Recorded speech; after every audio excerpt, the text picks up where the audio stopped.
예, 어저께 결혼떡이라고 합니다. 예, 그래서 감사드리고요. 예, 저희가 다른 광고는 없고요. 예, 이번 시간에 계속해서 저희가 계시록을 살펴보도록 하겠습니다. 예, 그래서 세 번째 시간이고 이제 2장 저희가 오늘은 1절부터 7절까지 에베소 교회에 관한 말씀을 살펴보겠습니다. 예, 그래서 에베소 교회를 통해서 저희가 좀 이번 시간에 교훈을 얻어보려고 합니다. 예, 그래서 지금 이 시대부터 대환란까지에 관한 이제 성경의 예언에 대해서 저희가 계속 공부하고 있는데요. 예언을 공부하면서 우리가 반드시 기억해야 될 사실은 이제 성경은 세 부류의 사람에게 말씀하고 있다는 거죠. 세 부류의 사람에 관해서 말씀하고 있다는 사실입니다. 성경은 이 세 부류의 사람들에 관해서 엄격하게 구분을 짓고 있습니다. 고린도전서 10장 32절이죠. 유대인들에게나 이방인들에게나 하나님의 교회에나 어떤 실족거리도 주지 말되. 이 구절만 가지고 우리가 셋으로 구분하는 건 아니고 이제 이와 유사한 구절들이 많이 있어요. 그래서 유대인, 이방인, 교회를 성경은 분명하게 나누고 있습니다. 유대인은 아브라함과 이삭과 야곱의 육신적인 혈통을 따른 이제 그들의 자손을 의미하고 있죠. 또 이방인은 유대인을 제외한 모든 사람들이 다 이방인입니다. 그러니까 일반적인 단어의 정의와 성경의 단어의 정의가 좀 다르죠.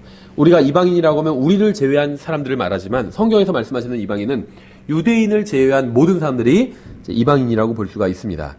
또 성경은 이들을 이제 이교도라고 부르는 경우도 있고요. 하나님의 교회는 육신의 출생인 첫째 출생 후에 영적 출생인 둘째 출생을 한 사람들입니다. 그래서 교회는 예수 그리스도의 부활 이후에 탄생해서 이제 휴거 이후에는 이 세상에서 사라지게 됩니다. 우리는 휴거나 재림의 날짜를 알 수는 없지만 분명한 점은 어제보다 오늘이 더 가깝다는 점이죠. 주님께서는 마태복음에서 우리가 그날이나 그 시각을 알지 못한다고 분명히 말씀하셨어요. 어떤 분은 그 날과 시각은 모르지만 그 분과 초는 안다는데 그거는 말이 안 되는 거죠. 시각을 모르면 모른다는 거예요. 분초 알아봐야 무슨 소용이 있어요. 그렇죠? 저도 지금 그 첫째가 계속 이제 말이랑 이런 걸 조금씩 배워가고 있는데 항상 뭐 언제 하면 무조건 9시 반이에요. 그래서 언제 먹을래 그러면 9시 반. 무조건 그래요. 언제 갈래 그러면 9시 반 무조건. 뭐 9시 반은 의미가 없죠. 언제 어느 날 9시 반인지 그게 특정돼야 의미가 있지. 뭐 9시 반, 뭐 10시에 오신다. 이게 무슨 의미가 있겠어요. 그래서 성경은 분명하게 마태복음에서 그 날과 그 시각을 우리가 알지 못한다. 이렇게 분명하게 말씀하고 있습니다. 날을 모른다는 건 달이나 해를 모른다는 걸 다 포함하고 있는 거예요. 그렇죠. 시각을 모른다는 건 분초 다 포함하는 겁니다. 시각을 모르는 거예요. 또 사도행전에서는 그 때나 시기를 알 수 없다고 말씀하고 있어요. 그러니까 그 날과 시각만 모르는 것이 아니라 때나 시기도 알 수 없다고 성경은 분명하게 말씀하고 있어요. 다만 우리는 성경을 통해서 우리가 알아야 할 모든 것은 충분히 알 수 있습니다. 그렇죠. 그러니까 성경은 이 세상 모든 것에 대해서 말씀하고 있지는 않지만 우리가 알아야 될 것들은 다 말씀하고 있다는 거예요. 그러니까 성경에서 말씀하고 있지 않은 것은 몰라도 된다는 겁니다. 그렇죠? 주님께서는 곧 오신다고 하지 않고 속히 오신다고 하셨습니다. soon이라고, coming soon이라고 말씀하지 않으시고 quickly라고 말씀하셨어요. 속히 오시겠다. 그러니까 무슨 말이냐면 그 오는 시각이, 오는 때가 정하는 건 아버지의 권한에 있어요. 그래서 하나님 아버지께서 지금이다 가라 하시면 예수님께서 바로 오시겠다는 거예요. 셋째 하늘에서 여기까지는 상당히 먼 기간이잖아요. 빛의 속도로 와도 이거는 뭐 수십만 년이 걸리는 거리겠죠. 더 이상 걸리는 거리겠죠. 근데 그것을 속히 오신다는 거예요. 아주 빠르게 오신다는 겁니다. 눈 깜짝하는 순간에 오신다는 거죠. 근데 보세요. 2000년간 오지 않으셨죠. 그것처럼 다음 2000년 내에도 오지 않으실 수도 있어요. 전 뭐 비난하고자 하는 마음은 아니고 어떤 분이 이제 그 교제를 한데 이런 얘기를 하시더라고요. 그분이 들을 수도 있어서 조심스러운데 이제 빨리 오실 것 같다. 제가 봤을 땐 그분이 주님의 재림을 굉장히 사모하니까 그런 말씀을 하시는 거예요. 이제 이렇게 벌써 말씀을 드리고. 근데 트럼프가 대통령이 됐잖아요. 그래서 트럼프 임기 중에 오시지 않겠냐. 성경에 보면 첫째 나팔, 마지막 나팔, 이런 트럼프랑 관련이 있는 것 같다. 이렇게 얘기를 하시더라고요. 근데 저는 그냥 그분이 그 정도로 주님께서 빨리 오시는 걸 바라는 게 아닌가, 이렇게 생각하고, 뭐 미국에서도 우스갯소리로 그런 얘기 하잖아요. 이제는 미국은 뭐 망했다 뭐 이런 얘기도 하고. 어쨌든지 간에 다음 2000년 내에도 오시지 않을 수도 있습니다. 왜냐하면 그 날이 정해지지 않았기 때문에 그렇다는 거죠. 주님께서 언제 오실지 알 수 없지만 셋째 하늘을 떠나 이 세상으로 오시기 시작하면 속히 오신다는 사실은 분명히 알 수 있어요. 주님께서는 아무런 사전 경고 없이 갑자기 오실 겁니다. 전혀 경고 없이 우리가 예상하지 못한 날 갑자기 오실 거예요. 도둑처럼 오신다고 했잖아요. 도둑이 뭐 언제 경고하지 않죠. 몇 날 며칠에 거기 갈 테니까 준비하라 이렇게 경고 안 해요. 갑자기 온다는 거예요. 그러니까 주님은 도둑이 아니죠. 다만 이제 어떤 특징을 가지고 있어요. 도둑은 아무런 경고 없이 오죠. 주님께서도 아무런 경고 없이 오실 것입니다. 도둑은 와서 뭐 하죠? 쓰레기 봉투 치워주진 않죠. 보물을 가져가요. 주님께서 오시면 보석을 가져가실 겁니다. 그러니까 자기의 구원받은 사람들만 싹 가져가실 거예요. 그리고 이제 대환란이 이 세상은 시작되겠죠. 그래서 오직 성경을 통해서만 우리가 주님의 다시 오심에 대해서 경고를 받고 준비를 할 수 있습니다. 언제 오실지 모르지만 딱 우리가 준비된 상태로 지낼 수 있다는 거예요. 그래서 그 군대 다녀오신 분들은 아시겠지만 오대기라고 있잖아요. 5분 대기조거든요.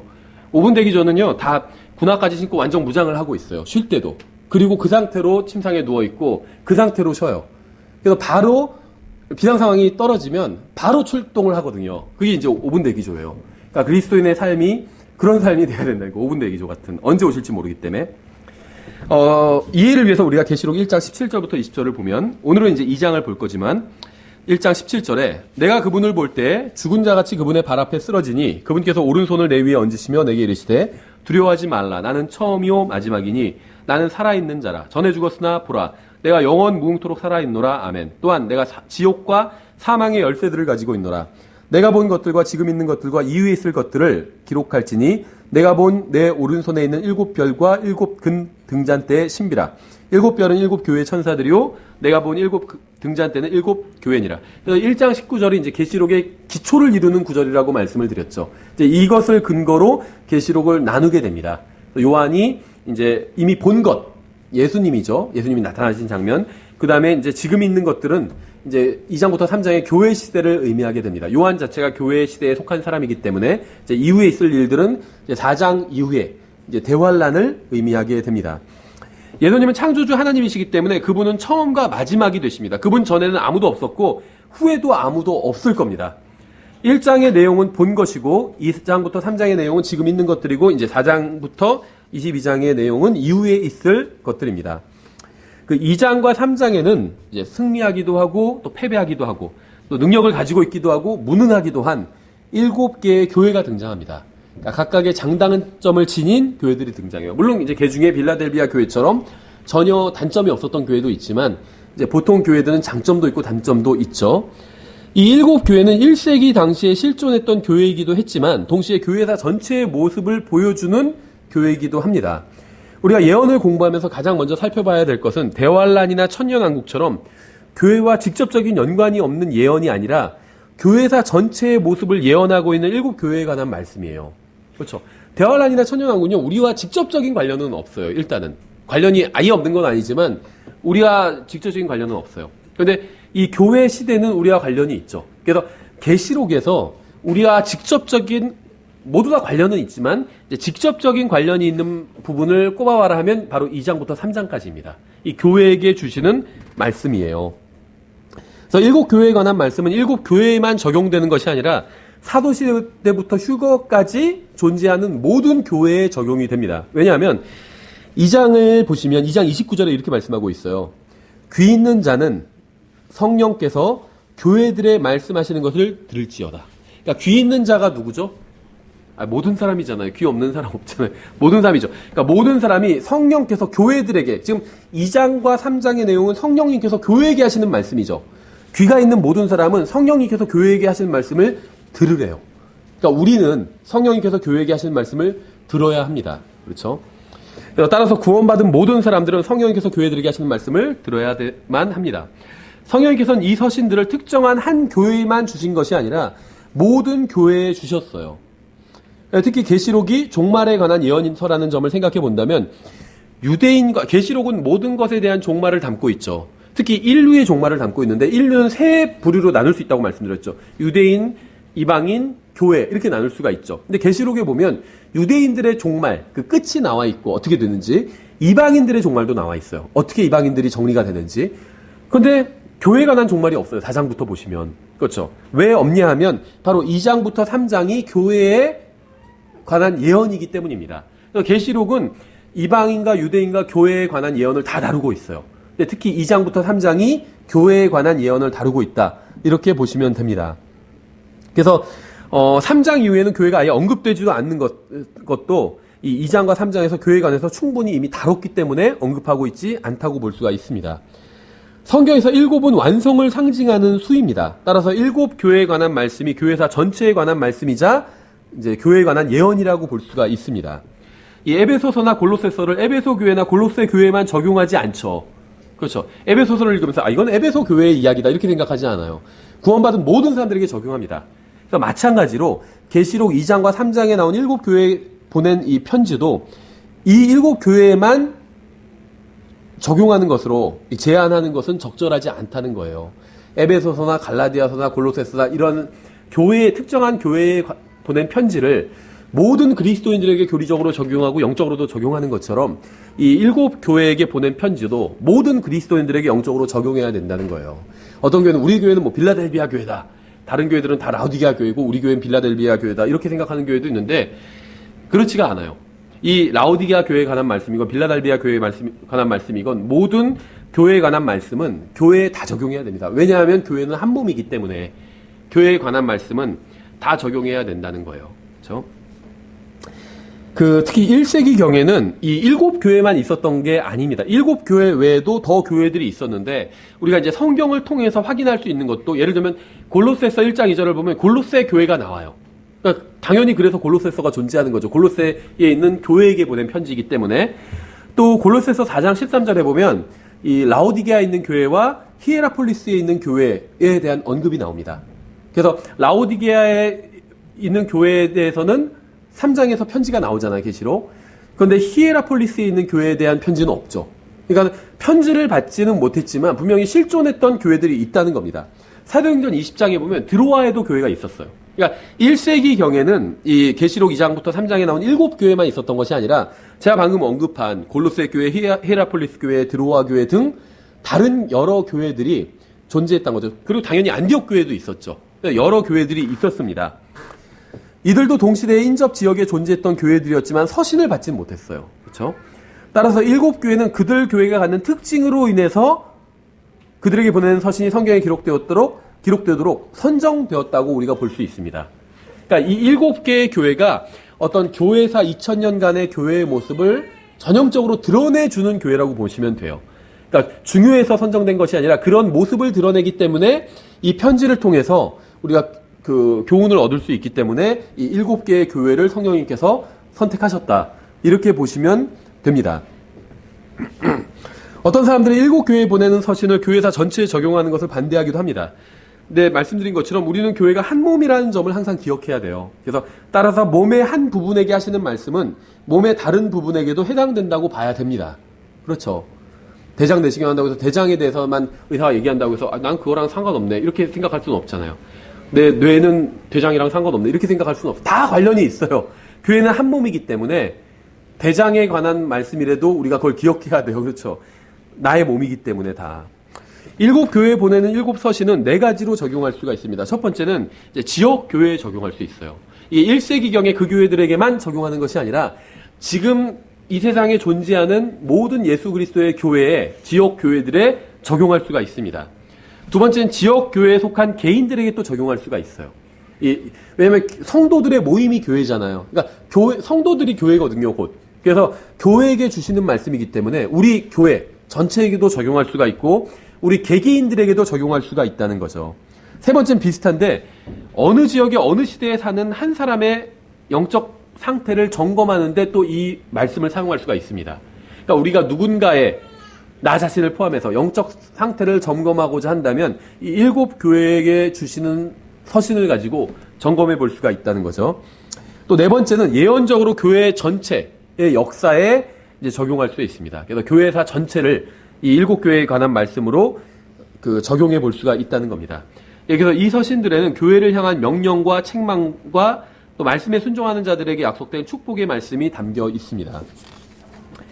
이제 2장을 보시면 1절부터 한번 쭉 저희가 7절까지 에베소 교회에게 주시는 말씀을 살펴보겠습니다.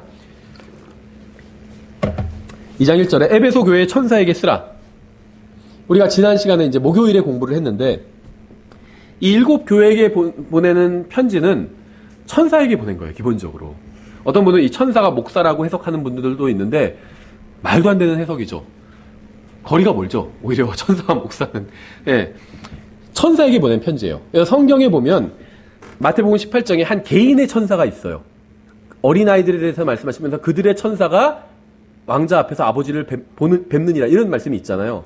또 다니엘서에 의하면 민족의 천사가 있어요. 민족을 섬기는 천사가 있어요. 마태복음에선 개인을 섬기는 천사가 있고, 근데 여기서 보면 교회를 섬기는 천사가 또 있어요. 이게 뭐 저도 어디까지 이제 교리적으로 적용해야 될지는 모르지만 지역 교회를 섬기는 천사들이 있는 거예요. 대표로. 그래서 그 천사에게 편지를 보내라고 말씀하고 있습니다. 그러니까 이게 사실 한 개인에게 보낸 편지는 아닌 것이 분명합니다. 그렇죠?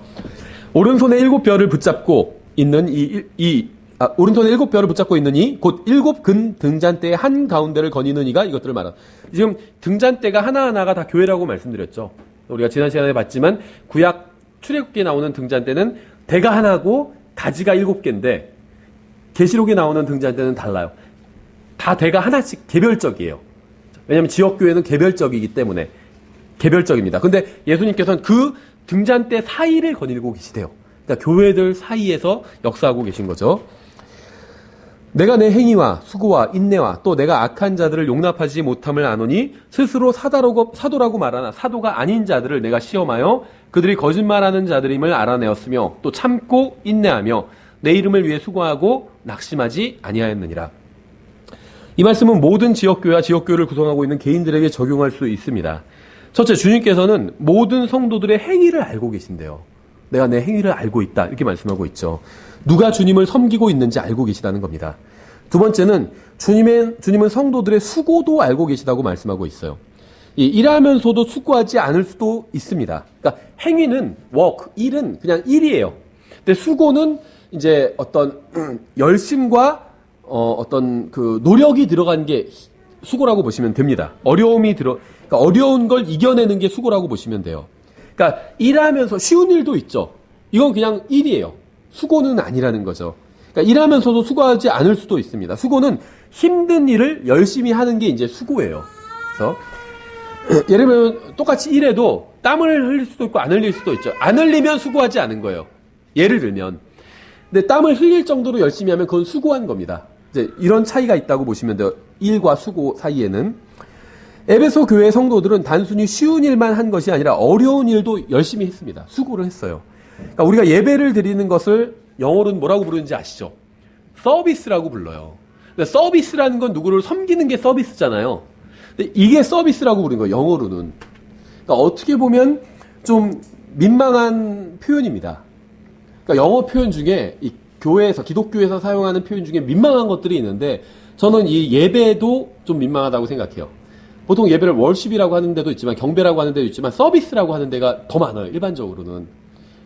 근데 서비스는 섬김인데 냉난방이 갖춰진 예배당에서 의자에 편히 앉아서 조금 지루하고 재미없는 설교를 듣는 것은 수고가 아니죠.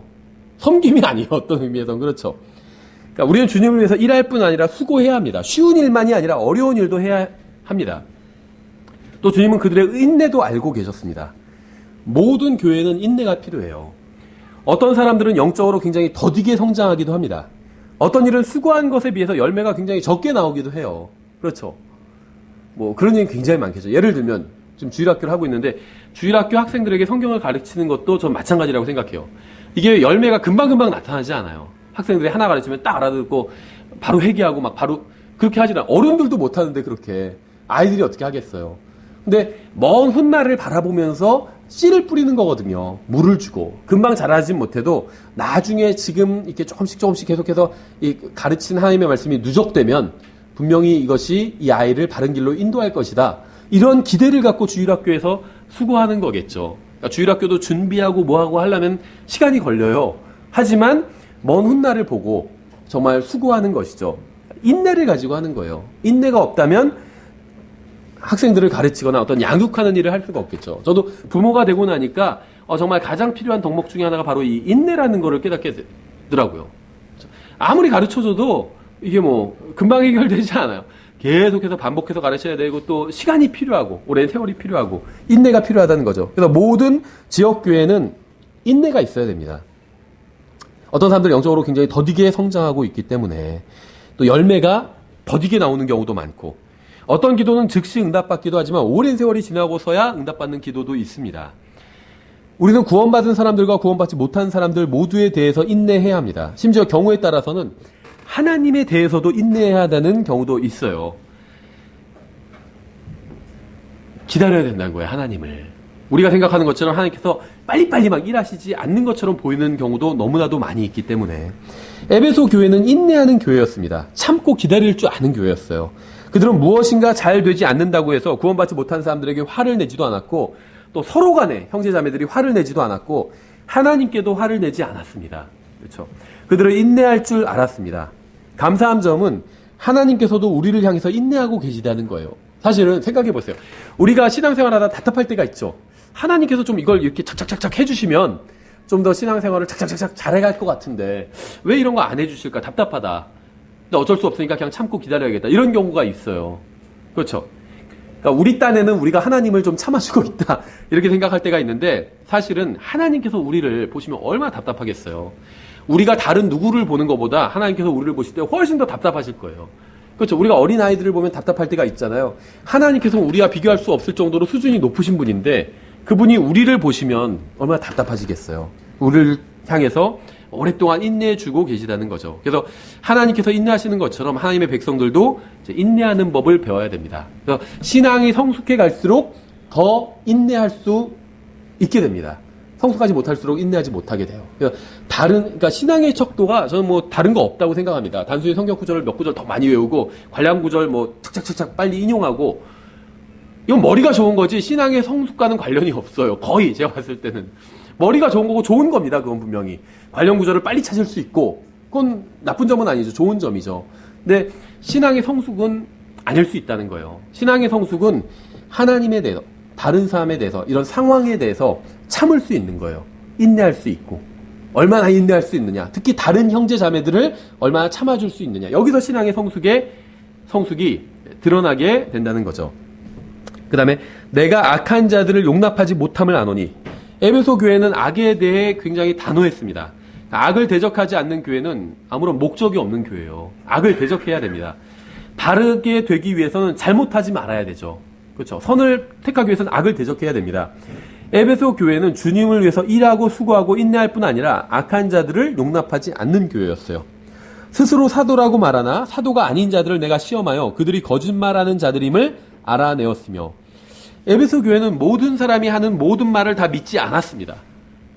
어리석을수록 다 믿잖아요. 어린아이일수록 어른들이 하는 말 다 믿어요. 그렇죠. 나쁜 아저씨가 와서 저기 너희 엄마 저기 있어서 너 오라고 하니까 같이 갈래 하면 그건 따라가는 거예요. 근데 성장할수록 안 믿죠. 이제 모든 사람이 하는 말을 안 믿습니다. 그래서 에베소 교회도 그랬어요. 그들은 사람들이 하는 말을 하나님의 말씀과 비교하며 시험해 봤습니다. 그래서 항상 우리의 어떤 기준이 되는 말씀이 이사야서 8장 20절이에요. 그들이 율법과 증언에게 구할지니 만일 그들이 이 말씀에 따라 말하지 아니하면 그 까닭은 그들 안에 빛이 없기 때문이라. 아무리 대단한 무슨 기적을 행한다 할지라도 하나님의 말씀과 일치하지 않는 얘기를 한다면 그 안에 빛이 없는 겁니다. 시험의 기준은 언제나 단순해요. 하나님의 말씀과 일치하면 진리이고 일치하지 않으면 거짓입니다. 에베소 교회 성도들은 누가 기적을 행하든 전혀 상관하지 않고 그들의 말이 하나님의 말씀과 일치하는지만 살펴봤습니다. 그러면은 미혹에 빠지지 않게 된다는 거죠. 만일 누군가의 말이 하나님의 말씀과 일치하지 않으면 그들은 정중하고 예의 바르고 단호하게 당신은 거짓말쟁이입니다. 이렇게 지적했다는 거예요. 그러니까 주님께서는 이러한 에베소 교회를 보고 잘하였다고 칭찬하셨습니다. 에베소 교회 성도들은 이 세상보다 성령님의 영향을 더 많이 받은 것으로 보이죠. 하늘나라가 실존하는 것처럼 지옥도 실존합니다. 하늘나라가 존재하는 이유는 하나님께서 자신의 말씀을 믿는 사람들에게 보상해 주시기 위함이죠. 또 지옥이 존재하는 이유는 하나님의 말씀을 거부하는 자들에게 벌을 주시기 위함입니다. 하나님의 진리를 거부하면 항상 벌을 받게 됩니다. 에베소 교회 성도들은 하나님의 말씀을 기준으로 사람들을 분별하고 판단했고 주님께서 그들이 잘했다고 주님께서는 칭찬을 하셨습니다. 또 참고 인내하며 내 이름을 위해 수고하고 낙심하지 아니하였느니라. 참고 인내하며 낙심하지 않을 수 있는 비결은 육신을 따르지 않고 성령님을 따르는 거예요. 기적이나 표적이 아닌 기록된 하나님의 말씀을 기준으로 삼는다면 참고 인내하며 낙심하지 않을 수 있습니다. 단순히 하늘나라를 바라보며 사는 것이 아니라 구원자이신 예수 그리스도를 생각하면서 그분과 친밀한 교제를 나눠야만 그분께 헌신된 삶을 살 수 있습니다. 신앙생활을 하다 보면 영적으로 윤택하게 느껴질 때도 있고 또 메마르게 느껴질 때도 있죠. 결혼생활도 마찬가지죠. 즐거울 때도 있고 괴롭고 또 어려울 때도 있어요. 하지만 예수 그리스도와 친밀한 교제 가운데 있다면 이런 모든 어려움을, 교회의 어려움이든 신앙상의 어려움이든 경제적인 어려움이든 가정적인 어려움이든 해결할 수, 참고 이겨낼 수 있다는 거예요. 그러니까 예수 그리스도와 얼마나 친밀하게 교제를 나누고 있느냐에 따라서 그 다음에 교회 생활과 가정 생활과 모든 생활이 거기에 달려 있다는 겁니다. 4절에 그럼에도 불구하고 내가 너를 책망할 것이 조금 있나니 이는 내가 너의 처음 사랑을 버렸기 때문이라. 여기서 우리는 에베소 교회에 주시는 말씀과 데살로니가 교회에 주시는 말씀을 한번 비교해 볼 필요가 있어요. 이 계시록 2장 4절과 데살로니가 전서 1장 3절입니다. 이 말씀을 비교해 보면 비슷한 것을 다루고 있는데 결정적인 차이가 있습니다. 데살로니가 전서 1장 3절에 하나님 곧 우리 아버지의 눈앞에서 우리 주 예수 그리스도 안에 있는 너희의 믿음의 행위와 사랑의 수고와 소망의 인내를 끊임없이 기억하기 때문이니. 방금 제가 읽은 계시록 2장에 다 등장했던 단어들이죠. 에베소 교회는 행위가 있었지만 데살로니가 교회는 믿음의 행위가 있었습니다. 둘의 차이를 아시겠습니까? 어떤 행위에 믿음이 있는가 그렇지 않은가는 굉장히 큰 차이를 가져와요. 에베소 교회는 수고가 있었지만 데살로니가 교회는 사랑의 수고가 있었어요.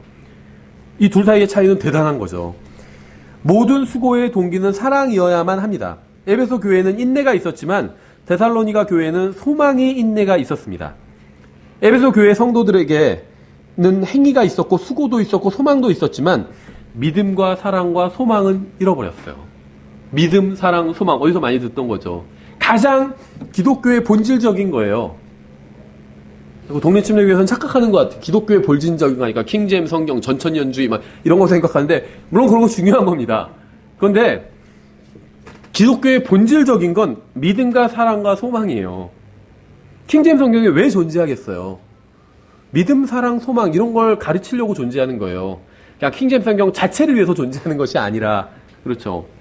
자, 결론적으로 말씀드리면 에베소 교회의 성도들은 겉으로 보이는 일은 다른 교회와 마찬가지로 그대로 훌륭히 했지만 그들의 일을 가치 있는 것으로 만들며 자신들에게 복이 되고 하나님께 영광을 돌리는 주님을 향한 마음, 믿음, 소망, 사랑 이 가장 본질적인 것은 잃어버렸던 겁니다. 여러분이 교회에 빠지지 않고 계속 나온다 해도 형제 자매들을 더 이상 사랑하지 않고 주님을 더 이상 사랑하지 않는다면 여러분은 교회를 통해서는 아무런 축복을 받지 못할 거예요. 오히려 괴로울 수도 있어요. 내가 이미 알고 있는 지식이 있기 때문에 안 다니진 않는데 교회에 나오긴 나오는데 괴로운 거예요. 형제들 사랑하지 않으니까. 생각해 보세요. 과거에 연애할 때를 한번 떠올려 보세요. 그런 과거 없는 분도 있지만 하여튼 떠올려 보세요. 사랑하지 않는데 만나러 가야 된다면 얼마나 그게 괴로워요. 돈 쓰는 것도 아깝고 시간 쓰는 것도 아깝고 그렇죠. 가능하면 싼 거 먹고 빨리 헤어졌으면 좋겠다 이렇게 생각될 거 아니에요. 사랑하니까 돈도 안 아깝고 시간도 안 아까운 거잖아요. 그러니까 똑같은 행위를 해도 그 행위에 의미를 부여하는 건 이 믿음, 소망, 사랑이라는 거예요. 또 에베소 교회는 이게 없었어요. 똑같이 행위는 있었는데 믿음, 소망, 사랑 이 핵심이 빠져 있었다는 겁니다.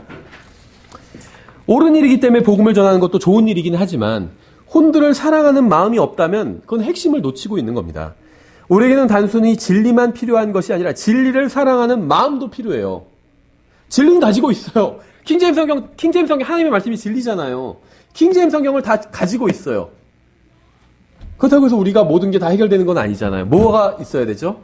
이 킹제임 성경 진리를 사랑하는 마음이 있어야 돼요. 이게 없다면 아무리 킹제임 성경 진리를 가지고 있어요. 이게 무슨 소용이 있어요? 내가 이걸 사랑하지 않는데. 그러니까 무엇이 본질인지를 알아야 된다는 거죠. 이 진리 자체 중요합니다. 하지만 진리를 가지고 있다 할지라도 진리를 사랑하는 마음이 없다면 그건 결국엔 아무 소용이 없어요. 그렇죠. 왜냐하면 우리가 그리스도의 심판석에서 주님께 심판을 받을 때는 단순히 진리를 가지고 있다고 해서 칭찬받지는 않거든요. 너 킹제임스 성경 사용하는 교회 다녔어? 그럼 됐어. 이렇게 하진 않으실 거라는 거죠. 그건 아무것도 아니에요. 그러니까 킹제임스 성경이 중요합니다. 또 여기만 어떤 사람 편집해가지고 저 목사는 킹제임스 성경은 아무것도 아니라고 했다 이렇게 하면 곤란하니까.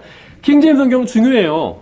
본질적이고 1.1의 오류도 없는 유일한 하나님의 말씀입니다. 그렇죠. 이 세상에서 유일하게 오류가 없는 책이에요. 킹제임스 성경은. 하지만 그것만 가지고 있다고 해서 모든 게 해결되는 것은 아니라는 거죠. 그 성경을 사랑하는 마음이 있어야 돼요. 순종하고자 하는 마음, 그대로 살고자 하는 마음, 그게 있어야 킹제임스 성경이 빛을 발하게 되는 겁니다. 그게 없으면 킹제임스 성경은 의미가 없어진다는 거예요. 나에게 있어서는 아무런 역사도 일어나지, 내가 아무리 진리의 말씀을 가지고 있어도 그 진리의 말씀을 사랑하는 마음이 없다면 아무런 역사도 일어나지 않는다는 겁니다. 그렇죠? 그래서 이런 얘기를 하는 사람들이 있어요. 은사주의자들은 마음만 가지고 있고 근본주의자들은 진리만 가지고 있다. 그렇죠? 우리는 둘 다 가지고 있어야 돼요. 진리와 마음을 둘 다 가지고 있어야 됩니다. 아직 주님을 섬기고 있다 할지라도 주님을 향한 사랑을 잃어버렸다면 그건 동력을 잃어버린 거나 같아요. 그러니까 곧 멈추게 된다는 거죠. 그 일이. 동력을 잃어버렸기 때문에. 4절에 보시면 이렇게 되어 있습니다. 그럼에도 불구하고 내가 너를 책망할 것이 조금 있나니 이는 내가 너의 처음 사랑을 버렸기 때문이라. 저는 지금 이게 뭐 오역이라는 그런 말을 하는 건 아닌데요. 영어로 보면 뜻이 좀 더 분명히 드러나요. 그래서 버렸다라고 하는 말이 left입니다. left. 떠났다는 말이죠. 떠났다. 이 에베소 교회 성도들은 주님을 처음에 사랑하던 마음에서 완전히 떠나버렸지만 그렇다고 해서 교회에서도 떠난 것은 아니었습니다. 그러니까 몸은 교회 안에 그대로 있었지만 사랑하는 마음을 멀리 떠나버렸던 거예요. 심지어 사랑하는 마음이 떠난 채 수고까지 하고 있었습니다. 주님을 사랑하지는 않은 채 일하고 수고했던 거예요. 많이 봤어요, 저는. 교회에서 막 식사 준비하고 여러 가지 많이 준비를 해서 하고 있어요. 그러니까 수고는 분명히 하고 있어요. 그 식사 준비하는 게 쉬운 일이 아니잖아요. 수고는 하고 있지만 주님을 사랑하는 마음이 떠나버린 경우도 너무나도 많았다는 거죠. 그거 어떻게 알 수 있을까요? 다른 형제 자매를 미워해요. 판단하고 정죄하고 그다음에 나는 지금 힘들게 이렇게 식사 준비하고 있는데 저 자매는 와서 아무것도 안 하고 그렇다고 뭐 헌금을 많이 하는 것도 아니고 막 하면서 정죄하고 다니고 욕하고 다니고 그러면 그거는 수고는 하고 있지만 주님을 사랑하는 마음은 전혀 없는 거예요. 그렇죠? 그러니까 모든 섬김의 동기는 주님을 사랑하는 마음이어야 합니다. 다른 사람을 정죄하거나 내가 다른 사람보다 더 낫다는 걸 내세우기 위해서 하는 것이 아니라 주님을 사랑하는 그 마음. 그렇죠?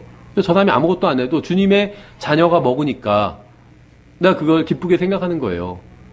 그렇다면 그건 다른 동기를 가지고 있는 거죠. 5절에 그러므로 내가 어디로부터 떨어졌는지 기억하고 물건을 잃어버리면 어디서 떨어졌는지를 기억해야 되죠. 저도 물건을 사실 거의 잃어버리지 않는 편인데 딱 한 번 잃어버린 적이 있어요. 여러 가지 이제 교회에 관련된 문서들을 저장한 USB가 있었는데 저희 교회 이사 오면서 뭐 구청 왔다 갔다 하면서 떨어뜨린 거예요. 어디서? 주머니에서 뭘 꺼내다가 주머니에 USB를 넣었다가. 그래서 몇 번을 왔다 갔다 계속 제가 이동한 길을 왔다 갔다 했는데 결국은 못 찾았거든요. 그렇죠? 어디로부터 떨어졌는지 정확히 기억했다면 찾을 수 있었을 텐데 그러지 못해서 찾지를 못했습니다. 기억하는 게 굉장히 중요하죠. 회개하며 처음 행위를 하라. 만일 그리하지 아니하고 내가 회개하지 아니하면 내가 속히 내게 가서 내 등잔대를 그것의 자리에서 옮기리라.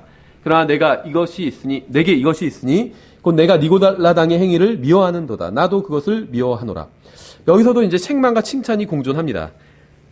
그들은 주님께서 미워하시는 니골라당의 행위를 미워했습니다. 이 니골라당은 백성들을 지배한다는 두 단어가 이제 합해져서 만들어진 합성어예요.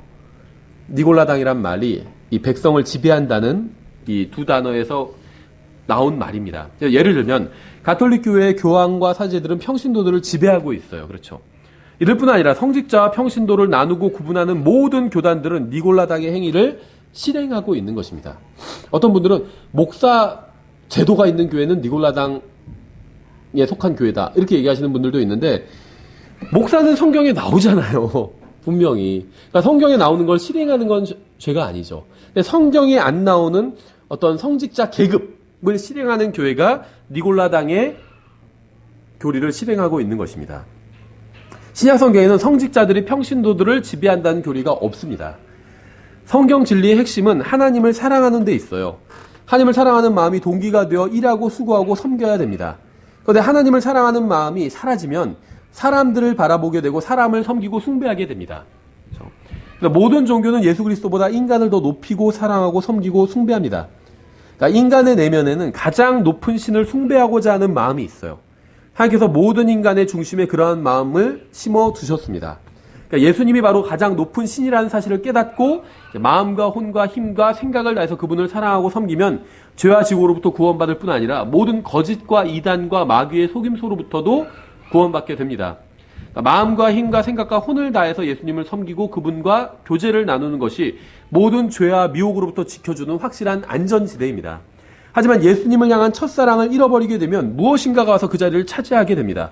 여기서 이제 모든 위험이 시작됩니다. 계시록 1장 5절부터 6절에 또 신실한 증인이시오 죽은 자들 중에서 처음 나신 분이시며 땅의 왕들의 통치자이신 예수 그리스도로부터 은혜와 평강이 너희에게 있기를 원하노라. 우리를 사랑하사 자신의 피로 우리의 죄들에서 우리를 씻으시고 하임 곧 자신의 아버지를 위해 우리를 왕과 제사장으로 삼으신 분께 즉 그분께 영광과 통치가 영원무토록 있기를 원하노라. 예수님께서 우리를 사랑하셨죠. 다 아멘할 수 있겠죠. 구원받은 사람 중 예수님의 사랑을 받지 못한 사람 아무도 없습니다. 구원받은 모든 사람들은 예수 그리스도의 피로 깨끗하게 씻겼습니다. 이것도 아멘할 수 있겠죠. 구원받은 모든 사람은 왕과 제사장이 되었습니다. 그러니까 이 앞에 두 개에 대해서 아멘을 했던 사람들도 세 번째에 와서 아멘하지 못한다면 그 사람은 니골라당의 행위를 실행하고 있는 거예요. 왜냐하면 니골라당의 행위는 이것을 반대하고 있기 때문에 모든 구원받은 모든 사람이 왕과 제사장은 아니다. 이렇게 주장하는 게 바로 니골라당의 교리입니다. 이스라엘 민족에는 한 사람의 대제사장이 있었고 제사장 계급 체계가 존재했습니다. 오직 제사장만이 주님 앞에서 백성들을 대표했어요. 오직 대제사장만이 지성소로 들어갈 수 있었습니다. 그래서 하나님을 만날 수 있었죠. 오직 제사장들만이 제단에 접근할 수 있었습니다. 그러니까 모든 백성은 제사장을 통해서만 주님께 나아갈 수 있었습니다. 예수님께서 십자가 위에서 돌아가셨을 때 하나님 아버지께서는 성전의 휘장을 위에서부터 아래로 찢으셨습니다. 그러니까 주님께서는 그때 이전의 희생제사와 제사장 제도를 폐하시고 새로운 체계를 세우신 거예요. 주님께서는 인간과 주님 사이에 오직 예수 그리스도라는 중재자만을 인정하시고 예수님을 개인적으로 아는 모든 사람을 제사장으로 만들어 주셨고 따라서 언제든지 하나님께 나아갈 수 있게 해주셨다는 거죠. 그 점에 있어서 우리가 다 동등합니다. 어떤 형제님 아니면 어떤 훌륭한 목사님이 하나님께 더 가까이 나아갈 수 있는 건 아니라는 거죠.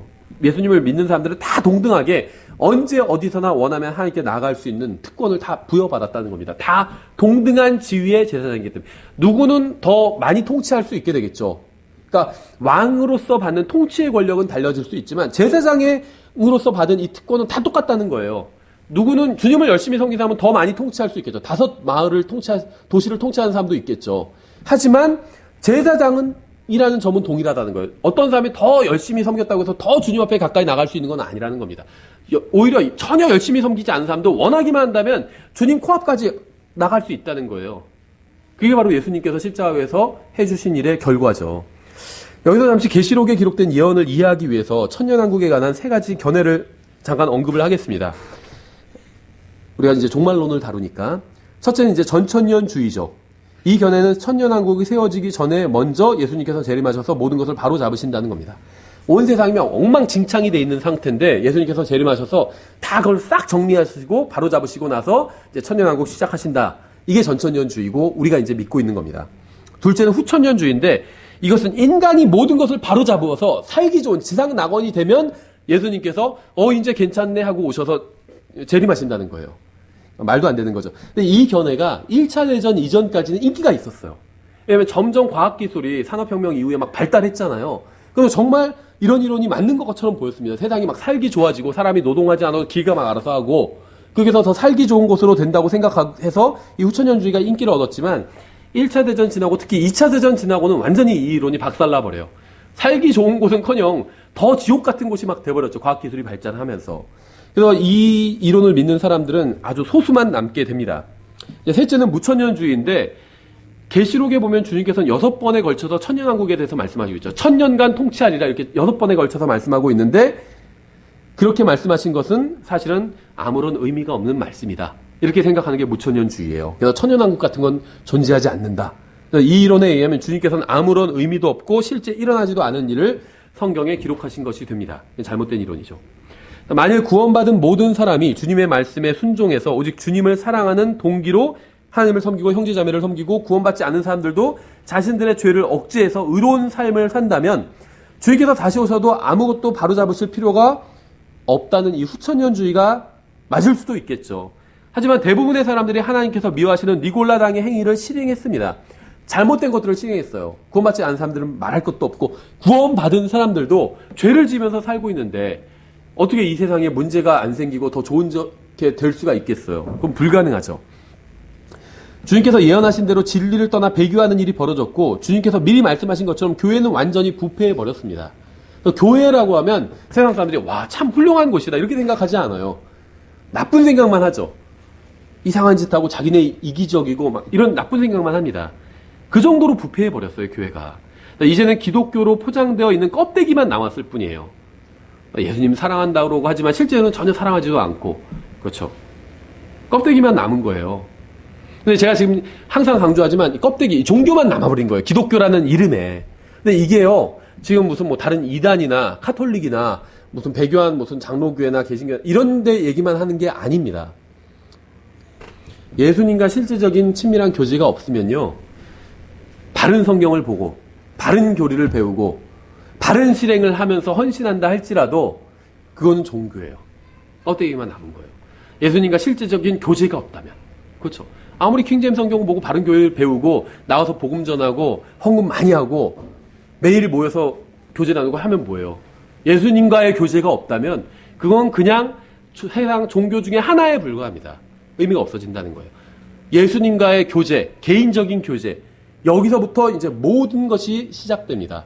부흥이 시작되고 참된 기독교가 시작돼요. 여기서부터. 그렇죠? 그러니까 우리는 같은 교회에 있으면서도 어떤 사람은 종교 생활을 하고 있을 수도 있고 어떤 사람은 부흥하고 있을 수도 있어요. 혼자 매일 밤 부흥회를 하는 사람도 있을 거예요. 분명히. 저는 성경을 믿기 때문에 긍정적인 세계관을 가지고 있습니다. 이 세상에 대해서는 부정적으로 보지만 누가 대통령이 돼도 똑같아요. 탄핵 안 당할 대통령이 될 수는 있겠죠. 하지만 인간의 기본적인 문제를 해결해 줄 수는 없습니다. 하지만 예수님을 바라보면 긍정적이 될 수밖에 없어요. 누가 최후의 승리자인지 알기 때문에 불안해하거나 두려워하지 않습니다. 끝을 알아요. 끝을. 결말을. 그렇죠. 영화를 보면 막 다 클라이맥스가 있잖아요. 그 막 위기가 닥쳐오죠. 우리는 끝을 알아요. 이미 스토리를 다 봤어요. 주인공이 저기서 죽지 않아요. 그럼 마음 졸이지 않게 된다는 거죠. 우리는 그러한 마음으로 세상을 살 수 있다는 겁니다. 앞으로 가톨릭과 개신교와 이단들과 인간을 높이는 모든 종교는 더욱 번창할 겁니다. 이거 우리가 나와서 데모할 필요도 없어요. 막을 수도 없어요. 성경에 미리 그렇게 예언되어 있습니다. 바벨론 종교가 득세할 것이고 그 바벨론 신비의 음녀 바벨론의 딸들, 가장 큰 딸이 카톨릭이잖아요. 그런 딸들, 그 다음에 카톨릭뿐만이 아니에요. 모든 껍데기 종교가 다 바벨론 신비 종교의 딸들이에요. 그런 종교들이 번창하게 될 겁니다. 성경을 부인하는 껍데기 기독교가 종교계를 지배할 거예요. 성경을 기록된 그대로 믿는 교회는 이단이라고 불릴 겁니다. 이것이 제가 예상하는 미래예요. 마태복음 23장 8절에 이렇게 말씀하고 있죠. 그러나 너희는 랍비라 불리지 말라. 너희 선생은 한 분 곧 그리스도시니라. 너희는 다 형제니라. 땅에 있는 자를 너희 아버지라 부르지 말라. 그런데도 부르죠. Father, 아버지라고. 그것도 그냥 Father가 아니라 Holy Father라고 불러요. 교황 성하, Holy Father. 너희 아버지는 한 분, 곧 하늘에 계신 분이시니라. 또한 너희는 지도자라 불리지 말라. 지도자 동지 이런 거 하지 말라는 거죠. 너희 지도자는 한 분 곧 그리스도이니라. 오직 너희 가운데 가장 큰 자는 너희 종이 될지니라. 누구든지 자기를 높이는 자는 낮아지고 자기를 낮추는 자는 높아지리라. 성경을 기록된 그대로 믿으면 무엇이 거짓 종교인지 어렵지 않게 분별할 수 있습니다. 종교적인 의미로 누군가를 선생이나 스승이나 아버지나 지도자라고 부른다면 그것은 인간을 높이는 것이고 주님의 말씀을 어기는 겁니다. 주님께서는 분명하게 그렇게 하지 말라고 말씀하셨어요. 주님께서는 계시록을 통해서 그것이 분명히 잘못되었고 그것을 미워하신다고 말씀하셨습니다. 그래서 우리가 진심으로 성경을 믿는다면 대부분의 교회가 그런 것을 실행하든 말든 상관할 필요가 없습니다. 우리는 아무도 실행하지 않아도 주님께서 말씀하신 것이라면 실행해야 되고 모든 사람이 실행하는 것이라도 주님께서 하지 말라고 하셨다면 하지 말아야 됩니다. 우리는 모든 교회가 그것을 실행하는지에는 관심이 없어요. 우리는 오직 주님께서 그것을 원하시는지에만 관심이 있습니다. 주님께서 원하시는 것은 우리가 모든 영광과 존귀와 찬양을 오직 주님께만 돌려드리는 것입니다. 예수님께서는 아버지 하나님께 거룩하신 아버지라고 부르시면서 기도했어요. 그런데 누군가 이러한 칭호를 도둑질 해간다면 홀리 파더, 그렇죠? 하나님 아버지 칭호인데 이걸 도둑질 해간 거예요. 그러면 우리는 그들이 얼마나 큰 단체를 이루고 있는지 상관없이 성경을 부인하는 이단으로 여겨야 합니다. 그리스도께서 거짓말을 했다고 주장하면서도 자신들이 그리스도인이라고 주장하는 사람들이 많이 있어요. 말도 안 되는 얘기를 하는 거죠. 그래서 문제는 앞서 말씀드린 것처럼 예수 그리스도를 온 마음과 힘과 생각과 혼을 다해서 사랑하지 않기 때문에 인간을 숭배하며 높이는 잘못된 마음이 등장하게 된 겁니다. 나오게 된 거예요. 마음속에서 주님을 지워버리자 사악한 것들이 들어와서 그 자리를 차지해버린 것입니다. 여러분의 마음속에서 가장 높임을 받으시는 분은 누구인가요? 이 세상에서 높임받는 존재는 연예인, 운동선수, 아니면 정치인, 아니면 종교 지도자, 목사일 수도 있죠. 아니면 만몬일 수도 있어요. 아마 대부분의 현대인들이 마음속에서 가장 높은 곳에 앉혀놓은 것은 바로 자기 자신일 겁니다. 그렇죠. 만일 예수 그리스도가 아닌 다른 것이 마음속에서 가장 높은 곳을 차지하고 있다면 그것이 무엇이든 간에 여러분이 참된 주인님이신 예수님을 섬기지 못하게 막고 있는 거예요. 자신을 숭배하는 것은 우상이나 만몬을 숭배하는 것만큼이나 사악한 죄입니다. 종교행위예요. 그러니까 종교가 뭐냐? 여러 가지로 정의할 수 있지만 예수 그리스도 외에 다른 것을 최고의 자리에 놓고 섬기는 게 종교예요. 아무리 킹제임스 성경을 믿고 바른교회에 나온다 할지라도 내 마음속에서 예수 그리스도가 첫 번째가 아니라 다른 것이 첫 번째라면, 그것이 나 자신이라 할지라도 다른 것이 첫 번째라면 종교 생활을 하고 있는 거예요. 그렇죠. 똑같아요. 우상, 불상 앞에서 절하는 거나 똑같은 거예요. 왜냐면 우상이나 만몬만큼이나 나 자신도 나의 주인이 될 수 없기 때문에 잘못된 것이 주인의 자리에 앉아있으면 그게 종교예요. 오직 예수 그리스도만 왕자에 앉아 계셔야 됩니다. 그래야지 종교가 아니라 참된 진리가 되는 겁니다. 베드로전서 2장 2절부터 6절에도 이렇게 되어 있죠. 새로 태어난 아기들로서 말씀의 순수한 젖을 사모하라. 이것은 너희가 그 젖으로 말미암아 성장하게 하려 함이라. 너희가 주께서 은혜로우신 것을 맛보았으면 그리하라. 참으로 사람들에게는 거부당하였으나 하나님께서는 선정받은 돌, 곧 보배로운 산돌이신 그분께 나와 너희도 살아있는 돌들로서 영적 집으로 건축되고 예수 그리스도를 통해 하나님께서 받으실 만한 영적 희생물을 드리는 거룩한 제사장이 되었도다. 그런즉 성경 기록에도 보라, 내가 선택한 보배로운 으뜸 모퉁이 돌을 시온에 두노니 그를 믿는 자는 당황하지 아니하리라 하시는 말씀이 들어있느니라. 문맥을 보면 이제 구원받은 사람들에 관한 문맥이라는 걸 알 수 있죠. 구절을 보기 위해서 이걸 읽은 겁니다. 9절에 그러나 너희는 선정된 세대요. 앞에 문맥을 보면 구원받은 사람들이 너희죠. 그러나 너희는 선정된 세대요, 왕가의 제사장이요, 거룩한 민족이요, 특별한 백성이니 이것은 너희를 어두움에서 불러내어 자신의 놀라운 빛으로 들어가게 하신 분께 대한 찬양을 너희가 전하게 하려 하심이라. 이 말씀에 의하면 구원받은 모든 사람이 선정되었으며 왕가의 제사장입니다. 구약시대에는 특정한 지파에 속한 사람들 중에 특정한 가문에 속한 사람들만이 제사장이 되었지만 이젠 예수 그리스도 안에서 구원받은 모든 사람이 제사장이 되었습니다. 그러니까 믿는 모든 사람이 언제든지 기도와 경배를 통해서 하나님께 나아갈 수가 있게 되었어요. 예수님과 여러분 사이에는 어느 누구도 있을 필요가 없습니다. 만일 예수님과 여러분 사이에 누군가 있다면 그 사람을 치워버려야 합니다. 예수님과 여러분 사이에 누군가 있다면 그게 바로 종교라는 거예요. 그게 심지어 성경대로 믿는 훌륭한 목사님이라 할지라도 예수님과 여러분 사이에 있으면 안 된다는 겁니다. 치워버려야 돼요. 이 세상 종교와 성경적 진리의 차이가 여기에 있습니다. 그것이 무엇이든 간에 믿는 사람과 하나님 사이에 성직자가 끼어들면, 그러니까 훌륭한 성경대로 믿는 목사님이라 할지라도 끼어들면 그것은 성경이 경고하고 배격하는 종교예요. 불행하게도 이 세상의 모든 종교에는 평신도와 절대자 사이에 누군가를 세워놓습니다. 사도행전 20장 28절에 이렇게 되어 있죠. 그러므로 너희 자신과 온 양떼에게 주의를 기울이라. 성령님께서 너희를 그들의 감독자로 삼으사 하나님의 교회, 곧 그들에게 자신의 피로 사신 교회를 먹이게 하셨느니라. 이것은 사도 바울이 에베소 교회를 떠나기 전에 그들에게 경고한 내용입니다. 지금 우리가 에베소 교회에게 주시는 말씀에 관해서 공부하고 있죠. 이 계시록 2장 1절부터 7절까지가 에베소 교회에게 주시는 말씀이잖아요. 근데 에베소 교회에게 사도 바울이 마지막으로 경고한 내용이 바로 사도행전 20장 28절이라는 거예요. 성령님께서 어떤 사람들을 감독자로 세우신 이유는 성도들을 지배하고 그 위에 군림하게 하기 위함이 아니라 말씀을 먹이고 바로 세워주게 하기 위해서 감독자로 세우신 거죠. 28절이 말씀하시는 바른 리더십은 양떼를 말씀으로 먹이는 겁니다. 그러니까 성경적인 바른 리더십은 양떼를 말씀으로 먹이는 거예요. 29절, 내가 이것을 아노니 곧 내가 떠난 뒤에 사도 바울이 에베소 교회를 세우고 떠났죠. 다른 교회를 또 세우러. 사나운 이리들이 너희 가운데로 들어와 양떼를 아끼지 아니할 것이요. 예언하고 있는 거죠. 여기서 말씀하시는 잘못된 리더십은 양떼를 잡아먹는 거예요. 그렇죠? 그러니까 바른 리더십은 양떼를 먹이는 것이고 잘못된 리더십은 양떼를 잡아먹는 겁니다. 30절, 또 너희 중에서도 제자들을 끌어내어 자기들을 따르게 하려고 왜곡된 것들을 말하는 사람들이 일어나리라. 제자들이 따라야 할 분이 누구입니까? 예수님이죠. 그런데 어떤 사람들은 제자들이 자신들을 따르기를 원해요. 잘못 가르치는 거죠. 31절, 그러므로 깨어서 내가 3년 반 동안 밤낮 쉬지 않고 눈물로 각 사람을 훈계하던 것을 기억하라. 바울은 미리 경고를 했습니다. 바울은 반복해서 이런 것에 대해서 제자들에게 가르쳤어요. 32절, 이제 형제들아 내가 너희를 하나님과 그분의 은혜의 말씀에 맡기노니 이 말씀이 너희를 능히 든든히 세워 거룩히 구별된 모든 자들 가운데서 너희에게 상속 유업을 주리라. 그러니까 잘못된 교리와 실행으로부터 성도를 지켜주는 것은 바로 하나님의 말씀입니다. 그러니까 누군가 들어와서 제자들이 자신을 따르게 하려고 한다면 그를 하나님의 말씀으로 시험해 봐야 된다는 거예요. 예수님이 아닌 자신을 따르게 하려는 사람은 결코 따라가서는 안 됩니다. 만약 여러분이 그러한 자를 용납하면 결국 그가 여러분을 지배하고 여러분을 잡아먹어버릴 거예요. 그렇죠? 구원은 시작에 불과합니다. 예수님을 믿고 이미 구원받은 사람에게는 구원이 더 이상 문제가 되지 않습니다.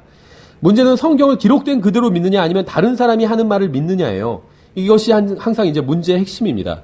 성경에 기록된 것을 믿으면 구원받습니다. 마찬가지로 성경에 기록된 그대로 믿으면 영적으로 성장합니다.